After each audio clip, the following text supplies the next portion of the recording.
غواړم چې دې وطندارانو ته وښیم چې خلک وطن څنګه ابادوي. موږ یې ورانو.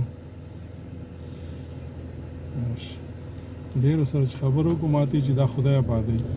خدای ابادوي، خدای ابادوي. خدای خو تا ته ځمکه هم درکړې، هر شی درکړی، خو ته نه بارانونه هم در باندې کوي.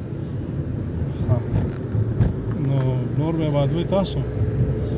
اوس تاسو هر شي د خدای غواړئ، هر څه په خدای ورچوئ. خدای خو تاسو ته عقل درکړی، صحت یې درکړی دی، وطن یې درکړی دی، ځمکه یې درکړې، خاوره یې درکړې، او عقل یې هم درکړی دی، او هغه هیلې هم درکړي دي چې په تاسو کې دي چې باید ځان ته جوړ کړئ. نو دا به ځان ته جوړوئ. بیا نو چې تاسو یې جوړ کړئ، خدای ورباندې بارانونه کوي.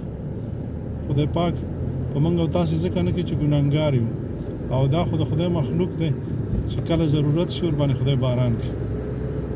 نو خدای پاک هیڅ وخت ظلم نه کوي. نو په دې خاطر عزیزانو زه تاسو ته دغه ویډیوګانې کوم چې تاسو یې وګورئ او زده یې کړئ. که څه هم ځوانان روږ شوي دي، خو د ګوتو په شمېر دي، او غواړو چې نور هم په دې کې برخه واخلي. لکه سږکال نیالګي مو کرل، کېنول، همدغسې انشاءالله د بل کار دپاره تیاري ونیسئ. نو که د وطن نه خوند اخلئ نو آبادوی به، او که نه غواړئ چې اوس به بابا غوښې ډوډۍ راوړي کڼاوې تاسو ته به امریکایان راځي یا به اروپایان راځي او تاسو ته به وطن ابادوي. هېڅ وخت نه.